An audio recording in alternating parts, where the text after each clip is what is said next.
আসসালামু আলাইকুম। আপনারা সবাই কেমন আছেন? তো দেখতে পাচ্ছেন আমাদের এই মুরগিটা, তার নাম হচ্ছে পিঙ্কিমণি। তো তাকে দেখে আপনারা চিনতে পারছেন কিনা?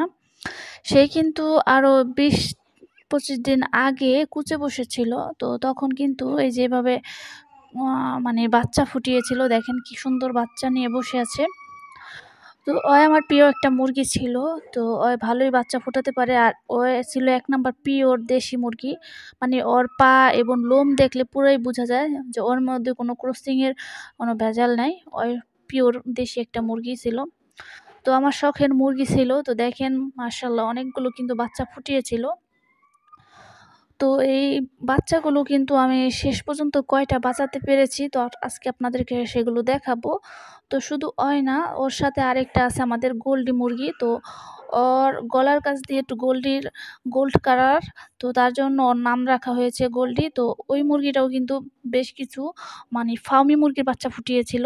তো আমি কিছু ফার্মি মুরগির ডিম এনেছিলাম, তো সেগুলো কুচে দিয়েছিলাম। তো ওর দেশি মুরগি থেকে বেশ কিছু বাচ্চা বের হয়েছিল সুস্থভাবেই। কিন্তু এর মধ্যে থেকে শুধু একটা বাচ্চা বের হয়েছিল গলাছিলা। কারণ আমাদের একটা গলাছিলা মোরগ ছিল, যার নাম ছিল রাজা বাবু। তো আমাদের প্রত্যেকটা মুরগিরই কম বেশি সুন্দর, সুন্দর নাম আমরা নির্ধারণ করেছিলাম, যে আপনাদের কাছ থেকেই নামগুলো নেওয়া হয়েছিল। তো সেই মুরগিটাও শেষ পর্যন্ত অসুস্থ হয়ে গিয়েছিল, তারপরে কেটে ফেলছি। তো আমাদের গোল্ডেন মুরগিটা হচ্ছে এই যে দেখেন, ওও কিন্তু ফার্মি মুরগির বাচ্চা ফুটিয়েছিল বেশ কিছুদিন আগে। তো আমি এই যে দেখেন বাচ্চাগুলো কিন্তু সব কয়টা বাচ্চা সুস্থ এবং খুব বড় সাইজের বাচ্চাগুলো হয়েছিল। এরপর আমি এখানে মানে ৯টা ১০টা ডিম দিয়েছিলাম। এখান থেকে আমি ৯টা বাচ্চা পেয়েছিলাম। তো ৯টা বাচ্চার মধ্যে আমার বেশিরভাগ বাচ্চাগুলি মারা যায়। মারা যায় হচ্ছে বড় হয়ে মারা যায় শীতের কারণে, বা একটু ঝিমা ছিল, তারপর পেখম ছেড়ে দিয়েছিল। নানান কারণে মারা গিয়েছিল। গুটি উঠে গেছিল মুখে। হয়তো মশায় কামড় দিয়েছিল। তো এর মধ্যে থেকে কিন্তু এই যে গলাছিলা বাচ্চাটা বের হয়েছিল। তো আমরা ধরে নিয়েছিলাম যেহেতু আমাদের রাজা বাবু নাই, তো ওর একটা বংশধর থাকলো আরকি। আমাদের প্রিয় একটা মুরগির বাচ্চা ছিল। তো শখের জিনিস আল্লাহ তাআলা নিয়ে গেছে। এই প্রিয় মুরগিটাও মারা গিয়েছিল। তো খুব মন খারাপ হয়েছিল। এরপরে দেখেন আমাদের এই ২টা মুরগির বাচ্চা একসাথে মিলিয়ে আমরা কি করলাম, ঘরের মধ্যে এনে ব্যালকনির মধ্যে লাইট দিয়ে আলাদাভাবে পালন করা শুরু করলাম। এবং হচ্ছে মুরগিগুলো কুচ ছেড়ে দিল। তারপরে ওরা পরবর্তীতে ডিম পাড়া শুরু করছে। তো আমাদের কয়টা মুরগির বাচ্চা টিকে আছে শেষ পর্যন্ত। আজকেও কিন্তু একটা মুরগির বাচ্চা মারা গিয়েছে।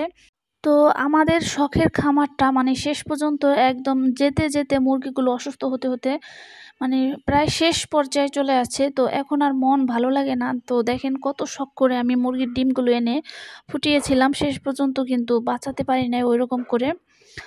মানে যেকোনো অজানা ভাইরাস বা অসুস্থতার কারণে আমাদের মুরগির বাচ্চাগুলো মারা গিয়েছে। মুরগিগুলো শেষ পর্যন্ত মারা গিয়েছিল। কয়েকটা মুরগি কেটেও ফেলেছিলাম। তো সব মিলিয়ে আরকি মানে এভাবে কাজ করতে আর ভালো লাগে না। ভিডিও দিতে মন চায় না, যখন শখের জিনিসগুলো শেষ হয়ে যায়। তো এরপর আমি শখ করে খরগোশ আনছিলাম। তো খরগোশগুলো অসুস্থ হয়ে পড়েছে। খরগোশগুলোর ঠান্ডা লেগে গেছে। তো ওর একটা ঘাড় ব্যাকা হয়ে গেছিল আমাদের বড় খরগোশটা। তারপরে আমি কিছু মেডিসিন খাওয়িয়েছিলাম। তারপরে হালকা পাতলা একটু সুস্থ হয়েছে হালকা, মানে বেশি না। এরপর একটু ঘাস মুখে দিচ্ছে। আগের থেকে শুকিয়ে গেছে। তো সব মিলিয়ে আমার খামারটা পুরোপুরি নষ্ট হয়ে গেল। তো সব মিলিয়ে আরকি আমি চাচ্ছিলাম না বেশি দূর আগাতে, যেহেতু ভেঙেই পড়তেছিলাম। তো দেখেন খরগোশের জন্য কিছু ঘাস এনেছি। তো এখন খরগোশকে দিচ্ছি। তো আজকের ভিডিও যে কোন উদ্দেশ্যে করছি আপনারা বুঝতেই পারছেন। তো মনটা খুবই খারাপ লাগতেছে। তো এই যে আমাদের সেই বাকি বাচ্চাগুলো, তো এই কয়টা বাচ্চা আছে। আজকে সকালে একটা বাচ্চা মারা গিয়েছে। এরপরও এর ভিতরে ২-৩টা আছে এখনো পেখম। তো এইখানেও চোখ বন্ধ ২টা বাচ্চা আছে। তো কয়টা টিকে জানি না। আর সকালবেলা আসতে একটু দেরি হয়েছিল, মানে প্রায় ৯টা বেজে গেছিলো। আর আমি তো আজকে মুরগি ২টাকে রাখছিলাম হচ্ছে সম্রাট বাবুর সাথে। তো সম্রাট বাবু এই কাজটা করছে। আমার মন মানতাছিল না যে কিভাবে সুস্থ মুরগি মারা যেতে পারে, কোনো সমস্যা ছিল না। এরপর আমি বাধ্য হয়ে আরকি ওর পেটটা একটু কেটে দেখছিলাম যে কোনো সমস্যা আছে কিনা। তো এরপর যা দেখলাম, দেখে খুব মনটা খারাপ হয়ে গেল যে কেন যে আমি সম্রাট বাবুর সাথে রাখতে গেলাম। মানে ওর পেটের ভিতরে যে ডিমটা ছিল, ডিমটা একদম ফেটে গেছে। মানে হচ্ছে সম্রাটবাবু ক্রসিং করতে চেয়েছিল হয়তো। তো সকালবেলা হলে ওরা এরকম করে। এরপরে যখন জোর-জবরদস্তি করছিল, তো মুরগিটা আর কি পেটের মধ্যে ডিমগুলো সব ফেটে গেছে। সব বলতে একটা ডিম ফেটে গেছে। তো যার কারণে ওর নিঃশ্বাস হয়তো বন্ধ হয়ে গেছে ব্যথায়। আমার কাছে এরকমই মনে হলো। আর এটা হচ্ছে আমি গাছ আনছিলাম। তো খুব খারাপ লাগতাছে আমাদের মানে শখের মুরগি আমি সম্রাটবাবুর দিয়ে যে কটা বীজ ডিম করেছিলাম এ থেকে আমি 3 হালি ডিম বিক্রি করে ফেলছি পাশের খামারে। আর হচ্ছে বাকি ডিম রাখছি। আর রাখার পরে ভাবছিলাম যে পিঙ্কিমণিকে দিয়ে এবং গোল্ডিকে দিয়ে ফুটাবো। তো সকালে যখন এসে এই অবস্থা দেখি মনটা খুব খারাপ। তো এরপর আমি মুরগির পেটটা কাটছিলাম। তো এই যে কাটার উপরে দেখলাম যে এই যে একটা ডিম ফেটে গেছে, এই ডিমটা আজকে পারতো। তো আজকের ভিডিও ছিল এ পর্যন্তই। আপনারা সবাই ভালো থাকবেন, সুস্থ থাকবেন। আসসালামু আলাইকুম।